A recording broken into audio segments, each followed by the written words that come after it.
4,000 buses का हमारा project है जो हम दे रहे हैं। पहले फेज में ज़्यादा से ज़्यादा 3 या 4 माह में इंशाल्लाह ऑन रोड होगी। फौरी तौर पर सिटी सर्विस शुरू कर रहे हैं। 3 माह के अरसे में आपको रोड पे नजर आएगी। जुलाई के एंड तक हज़ारों बसें कराची शहर और फिर पूरे सिंध में नजर आएंगी। 630 या 20 के करीब जो बसेस हैं 1.5 या 2 माह में इंशाल्लाह रोड पे होंगी। 2000 बसें आएंगी, 250 बसें आएंगी, 25 बसें आएंगी।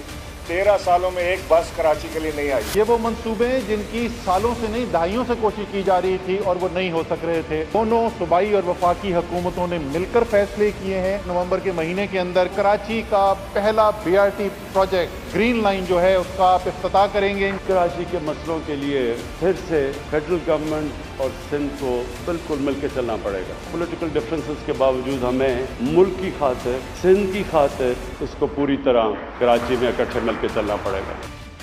अस्सलाम वालेकुम, आप देख रहे हैं ब्रेकिंग पॉइंट। मैं मोहम्मद मालिक। आज वज़ीर आज़म ने कराची में बड़ा मसरूफ दिन गुजारा।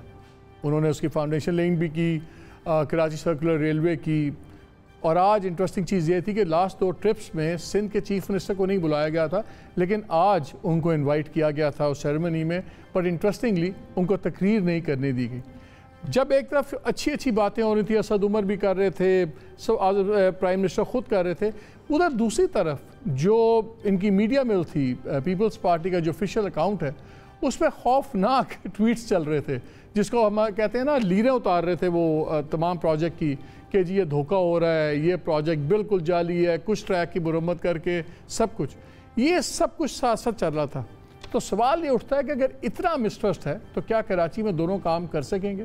क्योंकि एक तरफ हम देखते हैं कि हम एक सुपर पावर, क्या कहते हैं, एक न्यूक्लियर पावर हैं, हमारे पास जी 6ठी सबसे बड़ी फ़ौज है, और कभी हम इस बात के दावे उस बात पे।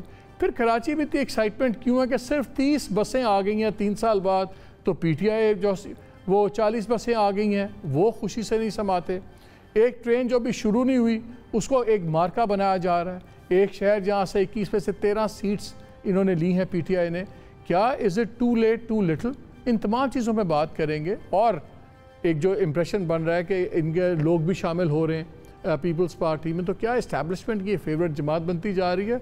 और इसके अलावा एक नया खौफनाक ट्रेंड हमें नज़र आ रहा है रिसेंटली सोशल मीडिया में।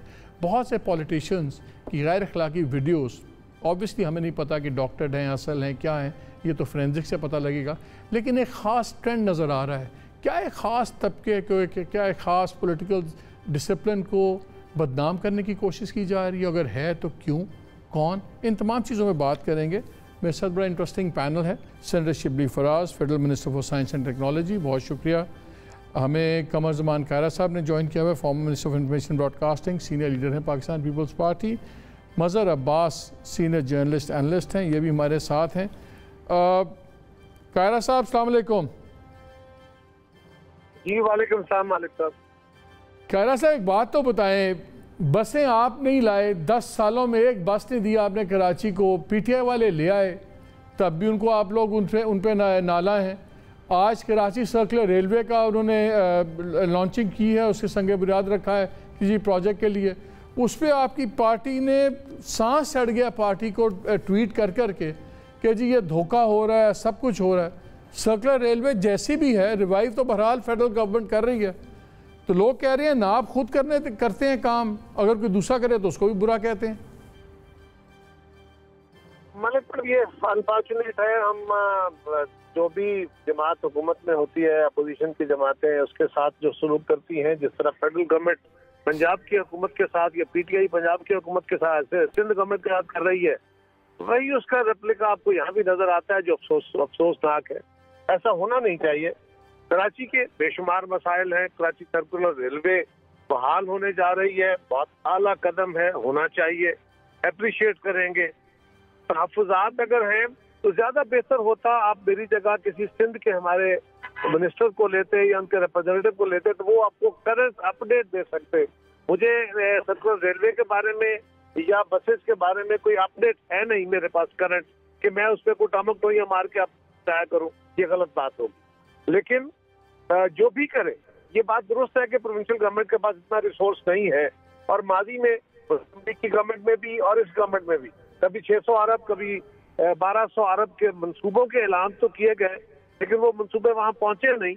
अगर अब वहाँ पहुंचना शुरू हो रहे हैं तो बड़ी आला बात है। और सर्कुलर रेलवे क्योंकि रेलवे से लिंक्ड है और रेलवे ने ही उसको रिस्टोर करना है, तो ये फेडरल गवर्नमेंट का सब्जेक्ट था। पिछली गवर्नमेंटों में भी ये बातें हुई और इसमें यकीनन सुप्रीम कोर्ट का भी एक रोल है कि सुप्रीम कोर्ट के हुक्म पे वो जगह खाली हो गई, वरना शायद वो जगह खाली ना होती और अब भी हम ख्वाब देख रहे होते। और सियासी हुकूमतों के लिए मसला यही होता है कि जब कोई पॉलिटिकल गवर्नमेंट, आज की गवर्नमेंट भी करना चाहे तो शायद यही मसला हो कि जब कोई पॉलिटिकल गवर्नमेंट फैसला करती है और लोग अदालत में चले जाते हैं तो अदालत उनके लिए तो स्टेट दे देती है, लेकिन अगर अदालत खुद फैसला करती है सुओ मोटो और वो कहते हैं कि कम बट को खाली कराओ, तो फिर उसको खाली कराना आसान हो जाता है। चले देर सही, बहुत देर से सही, लेकिन जिसके एक मुस्बत कदम शुरू हुआ है। अल्लाह करे जो तहफ़्फ़ुज़ात सिंध की हुकूमत के या हमारी जमात के वहाँ पे हैं, अल्लाह करे वो गलत साबित हो और ये बिल्कुल वहाँ पे काला निज़ाम लेके आए।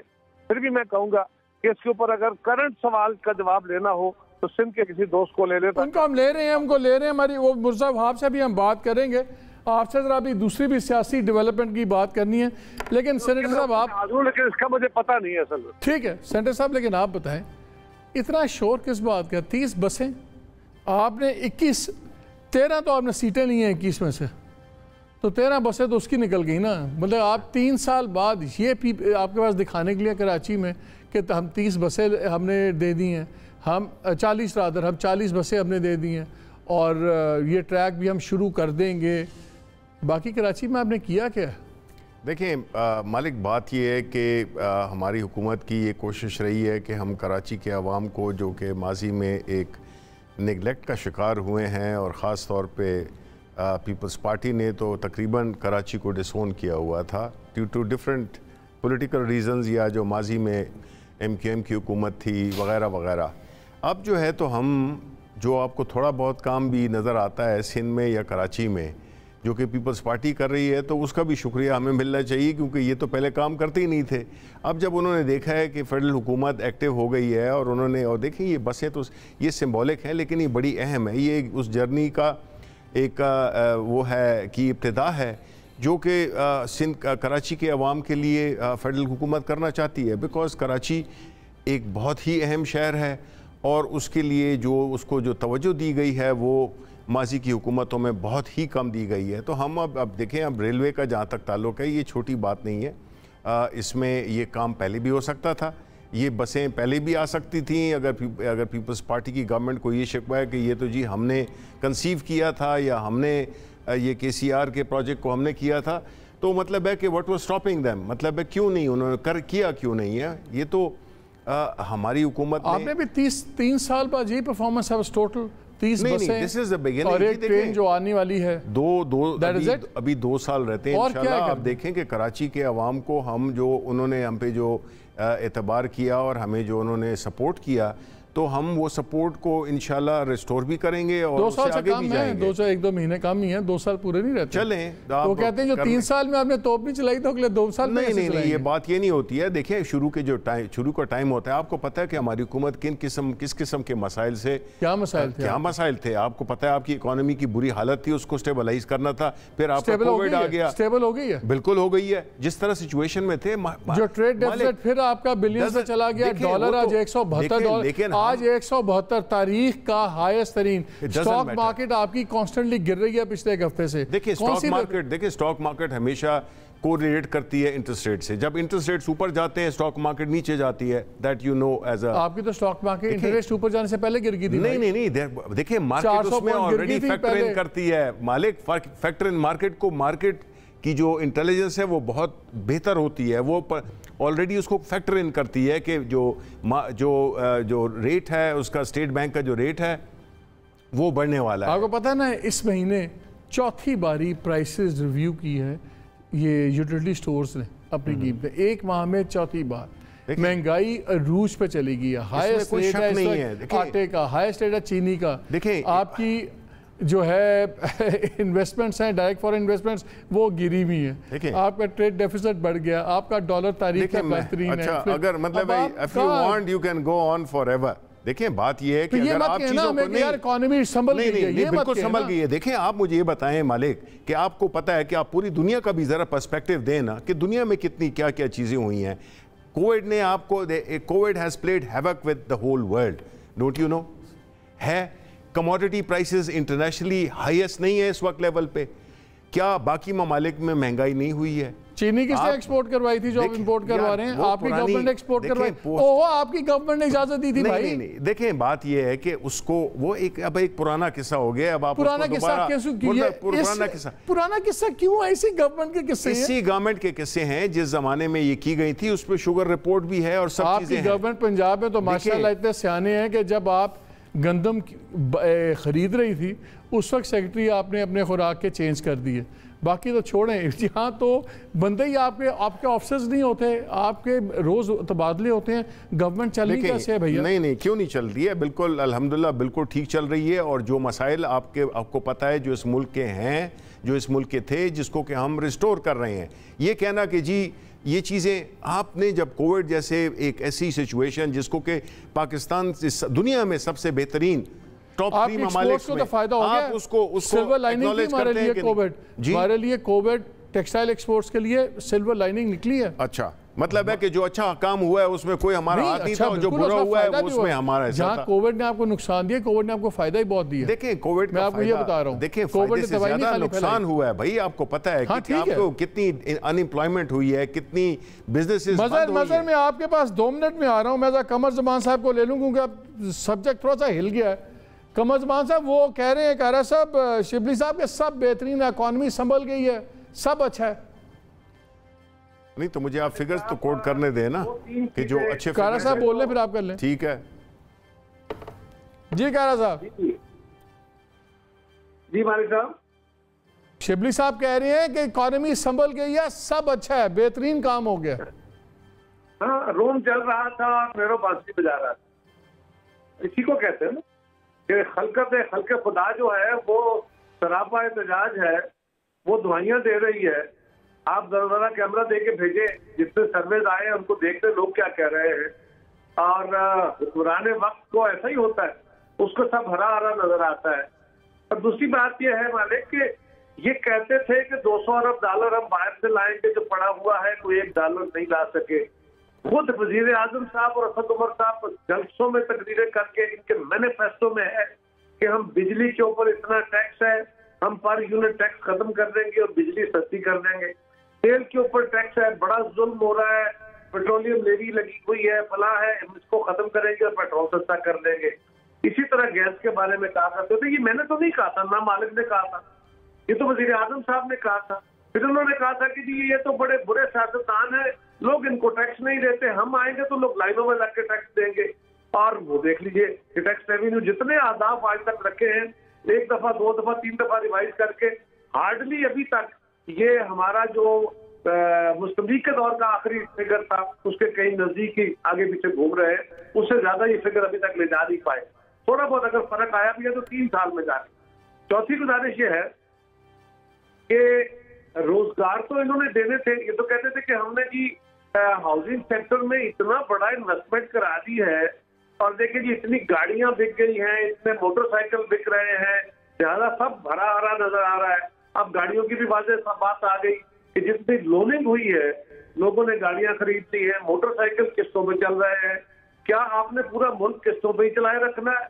उसको आपने अपनी पाकिस्तान की इकोनॉमी की बहाली की बातें करनी है। तो आपकी गुजारिश ये है कि मालिक साहब, वजीर आजम साहब को अगर ये हालात वो दुरुस्त नहीं कर सकते तो वो कम से कम कौम के सामने आके ये तो माफी मांगे कि मैंने आपसे इलेक्शन में झूठ बोले थे, मैंने गलत कहा था, मैं टैक्स खत्म नहीं कर सकता था बिजली पे, मैं टैक्स खत्म नहीं कर सकता था पेट्रोल पे, मैं टैक्स खत्म नहीं कर सकता था गैस पे।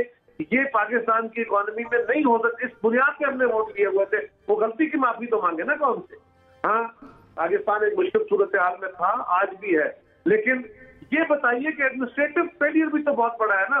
कमोडिटी प्राइसिंग का जो मार्केट के इश्यूज है, अगर आप उसको मार्केट को रेट ही कंट्रोल नहीं कर पा सकते, आपके डिप्टी कमिश्नर और असिस्टेंट कमिश्नर जो है या आपके जो मार्केटिंग जो कंट्रोल अथॉरिटीज हैं, प्राइस कंट्रोल कमेटियां जो है वो फंक्शन नहीं कर रही उसमें किसी का क्या कसूर है?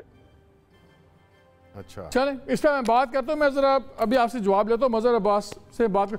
मज़हर, ये कराची में जो इतनी एक्टिविटी हुई है, आज इंटरेस्टिंग ये फ़र्क भी था कि पिछले 2 दौरों में वज़ीर आज़म साहब ने बुलाया नहीं था चीफ मिनिस्टर को, आज इनवाइट किया था चीफ मिनिस्टर, वो आए हुए थे और वहाँ उन्होंने कहा कि जी बंडल आइलैंड का भी सोचें, प्रोजेक्ट रिवाइव करें।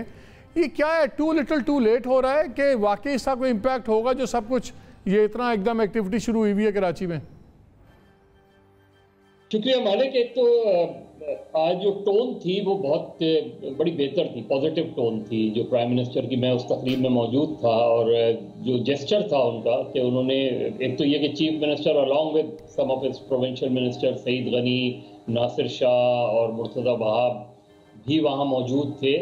और प्राइम मिनिस्टर ने ये भी बात की, जो आइलैंड वाली बात थी, साथ में उन्होंने कहा कि सिंध गवर्नमेंट के साथ मिलकर चलना चाहिए, फेडरल गवर्नमेंट और सिंध गवर्नमेंट। तो जो टोन थी वो बहुत अच्छी थी। इसी तरीके से असद उमर ने जो उससे पहले तकरीर की, उसमें भी उनकी टोन जो थी वो टुवर्ड्स सिंध गवर्नमेंट वो पॉजिटिव थी कि सिंध गवर्नमेंट भी इसका हिस्सा है। और फिर कराची ट्रांसफॉर्मेशन प्लान जो पिछले साल बारिशों की तबाही थी उसके बाद बना था, 5 प्रोजेक्ट्स जो मैंने डॉक्यूमेंट्री देखी है, मतलब मैंने खैर बहुत से कराची सर्कुलर रेलवे कई मरतबा रिवाइव होते हुए देखा है, लेकिन जो डॉक्यूमेंट्री मैंने आज उन्होंने दिखाई है वो बहुत एम्बिशियस है। और सबसे इम्पॉर्टेंट उसमें बात जो थी मालिक, उसमें ये थी कि वो ये कह रहे हैं आजम सवाती साहब कि ये जो है वो अगले साल तक वो इसको बंद करने जा रहे हैं, यानी कंप्लीट करने जा रहे हैं। मुझे ताज्जुब होगा कि अगले साल तक या अगले 24 महीने में इसको ये कंप्लीट कर लेंगे। लेकिन जो मैंने उनके जो पीटीआई के रहनुमा थे समर खान, जिन्होंने सारे डिज़ाइन वगैरह उसमें बनाए हैं, उनसे मैंने पूछा ये 200 अरब आएंगे कहाँ से विद इन 24 मंथ्स। तो उनके बकौल जो उन्होंने बात की उस पर थोड़ा सा सोचने की ज़रूरत है। उन्होंने कहा जो रेलवे की ज़मीन है वहाँ उन्होंने प्रपोज किया है कि यहाँ मॉल बना सकते हैं और उसके जो रिसोर्सेज हैं वो आएंगे। अब ये जो चीज़ है ये इस पर ज़रा गौर करने की चीज़ है। साथ में असद उमर ने यानी 5 प्रोजेक्ट्स जो वो कर रहे हैं, अब इसमें दोनों जाहिर है पीटीआई का भी शेयर है। शेयर से मुराद ये कि पीटीआई भी चाहती है to win over Karachi, Peoples Party भी चाहती है टू विन ओवर कराची, और साथ में पीटीआई की जो कोलिशन पार्टनर है एमक्यूएम वो भी चाहती है। लेकिन इससे शायद कराची का कुछ भला हो जाए। शायद इतने सालों में बसें नहीं आई, ऐन मुमकिन है कि चंद 100 बसें आ जाएं। मुझे यकीन तो नहीं है, लेकिन चंद 100 बसें अगर आ जाती हैं तो पूरा मसला तो हल नहीं होगा। अगर सर्कुलर रेलवे चल जाती है, इस ट्रैक के ऊपर इलेक्ट्रिक जो ट्रेन का चलना, प्लस जो समर खान जो उनके पीटीआई के रहनुमा हैं, उन्होंने जो मुझे मैप दिखाया, जो उन्होंने बुक दिखाई, उसमें जो रेलवे स्टेशन उन्होंने दिखाए हैं, तो मैं तो थोड़ी देर के लिए लंदन चला गया था कि शायद मैं लंदन में हूँ। अब आई डोंट नो कि वो अगर होता है तो इससे अच्छी कराची वालों के लिए कोई खबर नहीं हो सकती। लेकिन मुझे हो जाए मज़हर ये बताओ कि साथ ही नॉन स्टॉप ट्वीट्स चल रहे थे पीपल्स पार्टी की ऑफिशियल वेबसाइट से, और उसमें वो लीरें उतार रहे थे कि जी बिल्कुल फ्रॉड है, ये नया धोखा दे रहे हैं, ये ट्रैक को थोड़ा सा रिपेयर करके ये कहाँ से है, प्रोजेक्ट जो है वो सेंट्रल डेवलपमेंट कमेटी ने अप्रूव नहीं किया हुआ, तो वो ये किस तरह कर रहे हैं। और कराची सर्कुलर रेलवे की अब तक कोई कानूनी हैसियत मंजूर नहीं हुई, तो इमरान खान इसका इफ्तिताह कैसे कर रहे हैं। ये सारी चीज़ें साथ साथ चल रही हैं। सो आप कह रहे हो कि वहाँ माहौल कुछ बेहतर था, सारी सिंध की गवर्नमेंट भी बैठी हुई थी, साथ पार्टी ये कह रही है फिर है कि 1969 के मंसूबे के कुछ हिस्से की मुरम्मत करके इमरान खान अवाम को बेवकूफ़ बना रहे हैं। ये आप ट्वीट साथ साथ चल रही हैं ऑफिशियल, तो ये और जो आप बता रहे हो ये तो आपस में बैठती नहीं है। ये जो मालिक उन्होंने जो उधर डॉक्यूमेंट्री दिखाई, एक ज़रूर चीज़ हुई है जिसपे खुद पीटीआई के लोग जो मेरे साथ बैठे हुए थे उन्होंने भी कहा कि बिल्कुल प्राइम मिनिस्टर की स्पीच से पहले उन्होंने कहा कि जी सॉरी, जो भी होस्ट थी, कि गवर्नर साहब और चीफ मिनिस्टर की तकरीर नहीं हो पाएगी फॉर वांट ऑफ टाइम। तो खुद पीटीआई के कुछ लोगों ने कहा कि एटलीस्ट चीफ मिनिस्टर को ज़रूर थोड़ी देर, क्योंकि आजम सवाती बोल लिए, असद उमर बोल लिए, तो अगर थोड़ी देर चीफ मिनिस्टर को भी दे दी जाते तो अच्छा होता। लेकिन अदरवाइज प्राइम मिनिस्टर और असद उमर की तकरीर में कोई क्रिटिकल व्यू नहीं था अबाउट पीपल्स पार्टी, बल्कि उनको, और मुझे ताज्जुब हुआ जो अभी आप बता रहे हो, मैंने भी सईद गनी वगैरह के देखे हैं। असल चीज़ ये कि जो वो ये कह रहे हैं वो डॉक्यूमेंट्री में भी नहीं था और वो जो डिज़ाइन मैंने देखे हैं रेलवे स्टेशन वगैरह के, उसमें भी नहीं था। अब इसकी फाइनल शेप क्या होगी? मैं फिर ये कह रहा हूँ कि ये बहुत एम्बिशियस प्लान है। और मैंने बाहर निकल के जो रेलवे के पुराने लोग थे उनसे पूछा, तो उन्होंने ये कहा कि इस तरह की चीज़ें होती रही हैं, खुदा करे कि कुछ चीज़ बेहतर हो जाए, लेकिन ये कि जब चीज़ें बेहतर हो जाएंगी, क्योंकि अभी तो संग बुनियाद रखा गया है, असल मसला है कि इफ्तिताह कब होगा। जी एक थोड़ा सा कमर्शियल ब्रेक हम लेंगे, लेकिन अभी बहुत सी बातें हैं, डोंट गो अवे।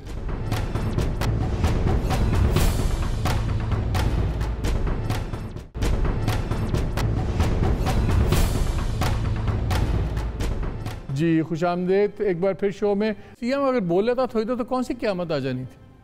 कितनी वक्त की तंगी है? आपके स्वाति साहब भी एंडलेस तकरीर कर रहे थे, लंबी लंबी तकरीरें।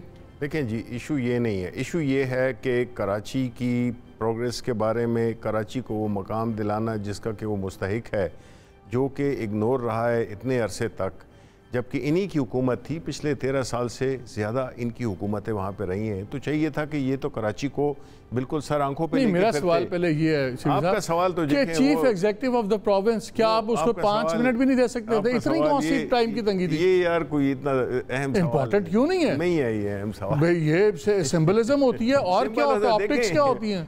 अच्छा पहले जी की बुला लेते तो क्या हो जाता? बुलाया भाई तो बुला के शर्मिंदा कर दिया आपने। शर्मिंदा क्या किया? उन्हीं के सूबे के लिए कर रहे हैं भाई। कराची सिंध में है, कोई खैबर पख्तूनख्वा में नहीं है। तो उनके सूबे में जाएंगे, सारे बोलेंगे। स्वाति साहब केपी कैसे आगे बोलेंगे, प्राइम मिनिस्टर बोलेगा। देखें मेरी बात सुने, ये भी अब कई चीज़ों का ना आपको पता है ना मुझे पता है कि क्या एक्चुअली ट्रांसपायर्ड, वो तो सिंध हुकूमत बता सकती है कि जी हमने खुद कहा है कि जी हम नहीं, आपको हम सुनेंगे।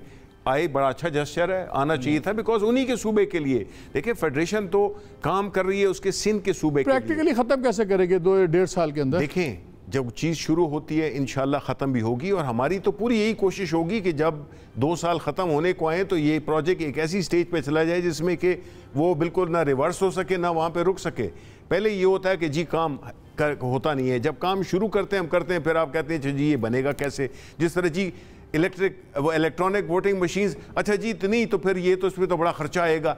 I mean come on, like this is not the issue. Issue is कि भाई एक ऑब्जेक्टिव है, आपने पूरा करना है। आपसे ना पूछें 200 अरब कहाँ है, कहाँ से आएगा? कोई ना पूछे। देखें पूछे, आप इसे पूछें कि ये बनना है। अगर हुकूमत ने कहा है तो इट नोज, हुकूमत बात कर रही है ना। हम अब देखें कायरा साहब मेरे दोस्त हैं, अब वो मुझे वो कह रहे थे कि जी प्राइम मिनिस्टर आए और ये बात करें। मैं पूछता हूँ इनसे कि जी पिछले 50 साल हो गए हैं आपकी पार्टी ने, जो कि आज भी लेके नारा चल रहे हैं रोटी कपड़ा मकान। आपने रोटी दी, कपड़ा दिया, मकान दिया। महंगाई सूबाई सब्जेक्ट है ना, ठीक है हमारी हुकूमत है। तो मैं इनसे पूछता हूँ कि इनकी हुकूमत बताए कि सिंध में उन्होंने महंगाई पे कौसा, ये जो एडमिनिस्ट्रेशन की बात कर रहे हैं, सिंध में किसने रोका है? ये होता ना कि अगर ये तो महंगाई जो है सिंध सूबाई सब्जेक्ट है, हम सिंध की बात कर रहे हैं ना, क्योंकि उनका ताल्लुक, उनकी हुकूमत वहाँ पे है। बताएं हमें कि सिंध में आया जो गंदम की रिलीजेस थी, गंदम को किसने महंगा किया, किसने डिस्टॉर्शन लाई? पाकिस्तान पीपल्स पार्टी की हुकूमत सिंध में।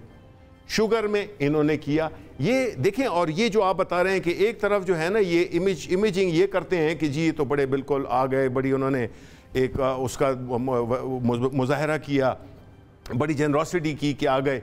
पीछे जो है तो अनलीश करते हैं ये अपने सोशल मीडिया को कि आप जो है तो टिकाओ। एक इनकी बात यही होती थी जब इसमें CCI की मीटिंग्स में या कोविड की मीटिंग्स में, मैं खुद उसमें शामिल होता था, बैठे होते थे, उधर एक स्टांस लेते थे, बाहर निकलते थे दूसरी पॉलिटिक्स खेलते थे। सो मैं इसको इतना ज़्यादा मैं वो नहीं दूंगा, अहमियत दूंगा कि जी वो क्या कर रहे थे या उन्होंने सोशल मीडिया में। This is how they have become, this is what they have become. कारा साहब वो कह रहे हैं आप लोग मुनाफिकत की सियासत कहते हैं, करते कुछ और हैं। मैं कहना नहीं चाहता, कुछ और हैं, करते कुछ और हैं। और अगर इतने आप अच्छे हैं तो अपने सूबे में चीजें ठीक कर लेते। मालिक साहब गुजारिश है कि गंदम की रिलीजेस के बारे में सिंध गवर्नमेंट बड़ी वजाहत से बयान कर चुकी है, बहुत दफा बयान कर चुकी है। अब क्या करें, ये हमारे PTI के भाइयों ने एक फुटबॉल मैच याद किया हुआ है। जब भी इनको हवाई जहाज का सफर हो या ट्रेन का सफर हो या कोई भी सफर हो, इसको फुटबॉल मैच बना देते हैं। ये सवाल गंदम जवाब चना, चना ही इनको आता है, उसी पे बोलते चले जाएंगे। तो भाई हमने जो कुछ किया है सिंध के लिए, उसके ऊपर सिंध का प्रोग्राम करेंगे तो यकीनन उस पर जवाब देंगे। आज इशू ये है कि मिसट्रस्ट, हम भी जवाब देंगे भाई, हम भी जवाब शिबली भाई जरा आप जरा खामोश रहेंगे। मैं आपकी बारी में बिल्कुल खामोश रहता हूं। अच्छा आपको बर्दाश्त करना पड़ेगा। नहीं मैं बर्दाश्त क्या करना पड़ेगा? इस बर्दाश्त करना पड़ेगा ना। आपके पास आर्गुमेंट है नहीं, आप कोई आदत तो अच्छी डाल लो, आप जल्दी जो है ना आदत ही डाल लो। क्यों इतने जल्दी गुस्से में आ जाते हैं? कायरा साहब रिलैक्स करें। आई नो मुश्किल है आपके लिए, अच्छा सीख लो। ओ मुश्किल है आपके लिए, आई नो। कुछ तो सीख लो। नहीं, इसका मतलब ये थोड़ा मुझे बोलना है ना, तो हम वो नहीं सीख सकते जो आपने सीखा हुआ है जनाब, हमें माफी दें, हम वो नहीं सीख सकते जो आपने सीखा हुआ है। मतलब इखलाकी तकाज़ा बोले कायरा साहब, डोंट वेस्ट टाइम। जी कायरा साहब बोले कायरा साहब, आर्गुमेंट्स दें, यू डोंट हैव आर्गुमेंट्स। बोलने देना आप बोले ना, बोलने देना। बोले, मैंने तो कहा हुआ है, बोले। नहीं मालिक शिबली यार मुझे बहुत बड़ा अजीज है, मैं इनका बहुत हवाले से एहतराम करता हूँ, लेकिन इनका झूठ तो सिर्फ इस बात से यहाँ है कि ये दूसरे को बात नहीं करने देना चाहते। लो ओ भाई, ये मैंने कहा कि वजीर आज़म माफी मांगे, किस बात की माफी मांगे? चले मांगे माफी कि मैंने झूठ बोल के कौम से वोट लिए थे। इस बात की माफी मांगे कि मैं बिजली पे टैक्स खत्म नहीं कर सकता था, मैंने गलत बयानी की थी। रोटी इस बात पे माफी मांगे कि मैं पेट्रोल पे टैक्स खत्म नहीं कर सकता था, मैंने झूठ बोला, माफी मांगे। इस बात पे माफी मांगे कि मैंने बाहर $200 अरब के नारे लगाए थे, कोई पैसा नहीं पड़ा हुआ था, मैं नहीं ला सका, मैं झूठ बोलता रहा, ये माफी मांगनी है मेरे भाई। और दूसरी गुजारिश है कि कराची में एक मिसट्रस्ट है, यकीनन है, वहां पे हमारी गवर्नमेंटें रही, प्रोविंशियल गवर्नमेंट के पास उतना लीवरेज नहीं होता। आज आप निकाल ले, पंजाब के अंदर जितना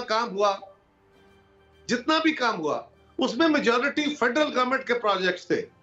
आज आपको सिंध के अंदर देखना पड़ेगा, सिंध तो हमेशा से ये शोर करता रहा कि भाई हमारे पास प्रोविंशियल फाइनेंस फंड इतना नहीं है, रेवेन्यू कम आया, आपने उनको एनएफसी के साथ शेयर कम दिया, उनके प्रोजेक्ट जो थे डेवलपमेंट के वो कर्टेल हुए, और ये हमेशा होता रहा है। आपकी गवर्नमेंट का कमाल ये रहा कि आपने बड़े बड़े टॉल फिगर्स कलेक्शन के दे दिए कि जी हम इतना पैसा, हम 500 या 5,000 अरब रुपए का टैक्स इकट्ठा करेंगे, आपसे 4,000 नहीं हुआ। जब 1,000 अरब कट हुआ तो आपने एनएफसी में उनको जो डिवीजन जानी थी वो पैसा कम रिलीज हुआ, उसका सबसे बड़ा इंपैक्ट क्या होता है? वो डेवलपमेंट आपकी कर्टेल हो जाती है। तो ये भी एक इशू है। हाँ, कराची को अगर वजीर आजम साहब ने 600 अरब का पैकेज दिया था, क्या दिया उसमें? 1200 अरब का पैकेज दिया था, क्या दिया उसमें? ये भी कराची के लोगों को पता है ना। चले हमारी सिंध गवर्नमेंट तो जो भी उसने किया वो अपना जवाब देगी कौम को, लेकिन जो वजीर आजम ने 1200 अरब के प्रोजेक्ट दिए थे वो किधर गए? और आज 30 बसें आ गई हैं, उस पर ढोल बजाया जा। शिबली भाई सुनना, बर्दाश्त करो, ये भी तरीका है। मैं बताता हूँ ना, आप बोल बताएं। मुझे ये पहले बताएं कि $65 मिलियन जो है जो स्विस अकाउंट्स में थे वो किधर है? उसका जवाब कौन देगा? ये जो आपने उधर जो ओमनी अकाउंट्स में जो आपके अरबों रुपए जो के किए हैं, जिसमें आपने पेंशन फंड्स को भी नहीं छोड़ा, आपने तो दिवालिया कर दिया मुल्क को ना। हम तो जब आए थे तो आपने तो मुल्क को दिवालिया कर दिया था। अब ये कहना कि जी हम 12 साल जेल में रहे हैं, ये कोई आर्गुमेंट नहीं है। मुझे जेल में डाल दो और मेरे अकाउंट में अरबों डॉलर रख दो तो मैं तो फिर भी नहीं होऊंगा। और यार बात सुनो कामर जमान, हैव पेशेंस। आप एक बड़े मैच्योर पॉलिटिकल वर्कर हो, मैं आपकी फ्रस्ट्रेशन समझ सकता हूं कि देखें आपने जो है ना, आपके जो एक जो पूरा सिंध को आपने बिल्कुल खोखला कर दिया है मेरे भाई। आप ये माने, ये सिंध आपका और हमारा भी है। आपने ऐसे वहां के साथ खिलवाड़ किया है कि उसमें तो हमें बिल्कुल, जिसे कहते हैं ना कि राइजिंग फ्रॉम द एशेस, हमें तो बिल्कुल एक एक काम करना पड़ रहा है वहां पे। और सबसे ज्यादा डेवलपमेंट बजट हमने सिंध के लिए दिए हैं, बलूचिस्तान के लिए दिए हैं, उसके बाद खैबर, उसके बाद पंजाब और फिर खैबर। कारा साहब क्या कह रहे हैं? सिंपल बात यह है कि अभी तक इन्होंने कराची में 0% कुछ नहीं किया, अभी शुरू कर रहे हैं ना। ये बताएं, मैं वही पूछ रहा हूं, 1.2 ट्रिलियन में से दिया कितना? देखें, शिबली से ये पूछे कि भाई आप वो पूछ रहे हैं, जवाब दे रहे हैं, फिर मैंने मजहब से भी यही पूछ रहे हैं। देखें, मैं आपको बताता हूँ होता क्या है। जिस तरह के आप ये कह रहे हैं ना कि उधर चीफ मिनिस्टर भी आए थे और साथ में उन्होंने एक मैलिशियस कैंपेन भी शुरू किया हुआ कि ये है, यूं है, ठीक है। अगर ऐसी बात थी तो बाइकआउट करते कि जी तो हमारे प्रोजेक्ट्स हैं, हम पूछते भाई शुरू क्यों नहीं किए हैं। दूसरी बात ये है कि जो प्रोजेक्ट्स, जो पिछला जो प्रोजेक्ट पहले भी जो 700 अरब 750 अरब रुपए की बात है, मैं आपको बताता हूँ ये फैक्ट है। ये उधर काम नहीं करने देते हैं, ये एनओसीज नहीं इशू करते हैं, ये नालियों के वो जो क्या नाले थे उनकी सफाई तक के लिए इन्होंने पूरी कोशिश की है कि किस तरह से ये रोक सकें। क्यों? बिकॉज पीटीआई का वो स्टॉक बढ़ेगा तो अपना भी तो गिरेगा अगर काम से रोकेंगे तो। नहीं, तो ये तो लोगों को पता है कि ये अलाउ नहीं करते हैं, ये नहीं अलाउ कर सकते हैं। ये कहते हैं कि जी ना हम नहीं कर रहे हैं तो कोई भी नहीं करे क्योंकि ये इसमें बदनाम हो पीटीआई। तो इन्होंने कराची के साथ जो सलूक किया है वो यही है कि ये हर उस प्रोजेक्ट में मुश्किलात डालते हैं जिसकी वजह से वो प्रोजेक्ट्स उस स्पीड से नहीं हो सकते। बिकॉज देखें उसका जो सूबा इनका है, हुकूमत मजहर मुझे एक बात बताएं सर, मैं आ रहा हूँ मजहर नहीं, मैं एक सवाल मजहर साहब से कर लूँ। मजहर साहब बड़े सब्र से बैठे हुए हैं, तो मेरा भाई नाराज हो जाएगा, वो कहेगा मुझे बुलाया बोलने नहीं दे रहे। नहीं हुए, मुझे बताएं, मैं सिंध गवर्नमेंट से बात करके अभी बताता हूँ। अच्छा, ये तो बिल्कुल बात होती है। मजहर मुझे ये बताएं किसका सौदा बिक रहा है कराची में? क्या पीटीआई का सौदा बिक रहा है कि हम करना चाहते हैं, पीपल्स पार्टी हमें नहीं करने दे रही, या पीपल्स पार्टी के लोग मान रहे हैं कि जी ये बातें करते हैं, फंड्स रिलीज नहीं करते, अनाउंस कर देते हैं लेकिन उस पर फॉलो अप नहीं होता? किसकी बात लोग सुन रहे हैं? देखिए मालिक, सबसे पहले तो चाहे वो वफाकी हुकूमत हो या सिंध हुकूमत हो, सबसे पहले तो ये सवाल है ना कि ये केएमसी को एम्पावर क्यों नहीं कर रहे? बुनियादी काम तो ये केएमसी का है। केएमसी को एम्पावर क्यों नहीं कर रहे? नहीं, आवाज ऊंची कर, ऊंची करे आवाज। केएमसी को एम्पावर क्यों नहीं करे? देखिए बेसिकली तो लोकल गवर्नमेंट सिस्टम का ये है ना कि लोकल गवर्नमेंट को आप स्ट्रांग करते हैं, और इसमें वो तो सिंध गवर्नमेंट ने करना है ना। वही मैं कह रहा हूँ, मैं सिर्फ यही कह रहा हूँ कि विफाक और सिंध, क्योंकि ये सिर्फ सिंध का मसला नहीं है और सूबों का भी मसला है, आप लोकल गवर्नमेंट सिस्टम को एम्पावर क्यों नहीं कर रहे? आप उनको कंप्लीटली ऑटोनॉमी क्यों नहीं दे रहे? 18वीं तरमीम में, कायरा साहब जानते हैं, 18वीं तरमीम में लोकल बॉडीज को एम्पावर करने की बात की गई है। आप उसको, आप हर चीजें, वाटर बोर्ड भी सिंध गवर्नमेंट चलाएगी, बाकी चीजें भी चलाएगी, लेकिन ये जो बात हो रही है जिसकी अभी कायरा साहब भी बात कर रहे थे, शिबली साहब भी, कराची ट्रांसफॉर्मेशन प्लान में ये दोनों शामिल है। चीफ मिनिस्टर उसका हिस्सा है, सईद गनी उसका हिस्सा है, नासिर शाह उसका हिस्सा है, असद उमर उसका हिस्सा है, और प्राइम मिनिस्टर उसकी मीटिंग करते रहे हैं। उधर तो कंसेंसस है इनमें, यहां झगड़ा हो रहा है, यहां ट्वीट की जा रही है सोशल मीडिया के, भाई ये सर्कुलर रेलवे भी उसी का हिस्सा है, ये जो नाले साफ हो रहे हैं ये भी उसी का हिस्सा है, और दोनों मिलकर कर रहे हैं ये। मैं तो हैरान हूं कि डिबेट कुछ और करते हैं। अभी भी असद उमर ने कहा कि अगले महीने जो है उसकी मीटिंग होगी जिसको प्राइम मिनिस्टर भी आएंगे, प्राइम मिनिस्टर आके इसको भी, जब आप एक मुश्तरका तौर पे काम कर रहे हैं तो ठीक है। आप सीएम की बात भी सुन लेते हैं ना, वो क्या कहता है, वहां चीफ मिनिस्टर को बोलने देते हैं, वो भी बताता है कि सूरत हाल क्या है। कायरा साहब, ये तो बात मैं पहले कर चुका हूं ना आपने, लेकिन मैं यही कह रहा हूं, लेकिन कायरा साहब, सिंध गवर्नमेंट की भी तो रिस्पॉन्सिबिलिटी है बसें लाने की, क्यों नहीं लाया? बिल्कुल है, जो उनकी जिम्मेदारी है उनको लोकल, वो तो 2017 से मुझे याद है नासिर शाह साहब कहते थे, तो इसीलिए 6 महीने बाद 7,000 पता नहीं हजारों बसें आएंगी। वजीर को बुलाते, वो आज आपके दोनों वजीर गायब हुए, मैं उनसे पूछा था, एक ने कहा कि जी मैं पानी ठीक कर रहा हूँ, एक ने कहा मैं वजीर आला के साथ निकला हूँ, दोनों रिलेटेड से हमने कोशिश की थी कि हमारी बात हो। मुझे तो पता नहीं है सिंध की सूरत हाल, नहीं वो ठीक है। अच्छा कायरा साहब, वेरी क्विकली, फिर मैंने एक और शब्द भी डिस्कस करना है, आप हाथ लगे हुए हैं, ये बताएं, ये जो बड़ा इंप्रेशन स्ट्रेंथन हो रहा है कि बड़ी इस्टेब्लिशमेंट के लाडली जमात बनते जा रहे हैं, आज गौस अली शाह ने ज्वाइन कर लिया, मेहताब राशिदी साहिबा ने पहले ज्वाइन किया, और उन्होंने तो पीटीआई ज्वाइन किया है, आपके भी बड़े लोग ज्वाइन कर रहे हैं, क्या कोई आप खासुल खास कोई? देखिए उन्होंने पीटीआई ज्वाइन की, हमारे खाते में डाल के हमें, नहीं मैं मेहताब राशिदी की बात कर रहा हूँ। गौस अली शाह साहब ने तो वो पीटीआई ज्वाइन की, वो तो अब इस्लाम ले आए हैं ना, वो तो दायरा इस्लाम में दाखिल हो गए। देखिए पहले भी बहुत सारे लोगों ने ज्वाइन किया है ये जमात का, पीपल्स पार्टी वहाँ की एक मकबूल जमात है, और जिन लोगों ने वहाँ अमली पॉलिटिक्स करनी है वो पीपल्स पार्टी के साथ चल रहे हैं। लेकिन गुजारिश यह है कि जमातों का, लोगों के ज्वाइन करने का, पीपल्स पार्टी आज तक एस्टेब्लिशमेंट के राइट साइड पे खड़े होकर नहीं खेलती। पीपल्स पार्टी क्या अपने उन बुनियादी असूलों से क्या इन्हिराफ कर चुकी है? क्या हम आईनी हुक्मरानी का, क्या हम सियासत के अंदर इदारा जाती मदाखलत का निज़ाम खत्म कर चुके हैं, मुतालबा खत्म कर चुके हैं?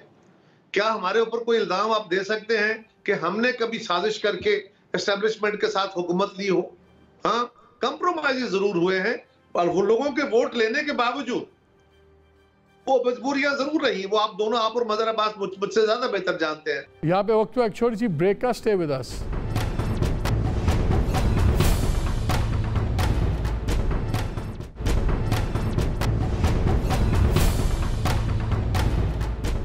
जी welcome back to the show. एक और सेंसिटिव इशू पे थोड़ा सा टाइम है, मैं क्विक सब्जेक्ट से हट रहा हूँ लेकिन बड़ा ज़रूरी है। I will start with you Shibli साहब। एक नई रविश चल पड़ी है, ये वीडियोस नेट पे आना शुरू हो गए हैं पॉलिटिशियंस के गैर अखलाकी से, कोई कहता है डॉक्टर्ड हैं, कोई कहता है असली हैं, और काफ़ी अपोजिशन के लोगों के भी आए, कुछ सिटिंग MPs के आए, एक फॉर्मर गवर्नर के बारे में आ गया, एक सुना एक और गवर्नर साहब का भी शायद मार्केट में आ जाए। कुछ लोग इसको कहना शुरू हो गए कि जी ये क्योंकि PMLN ने बात की थी कि एक और वीडियो आने वाला है पार्ट 2 ऑफ अरशद मलिक वाला, तो एजेंसीज उसको काउंटर कर रही हैं।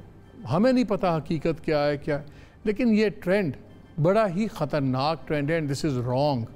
इस पे क्या कहते हैं आप? देखें, इसमें कोई शक नहीं है, मैं पूरी तरह से मैं समझता हूँ कि ये एक बहुत ही गलत वो है।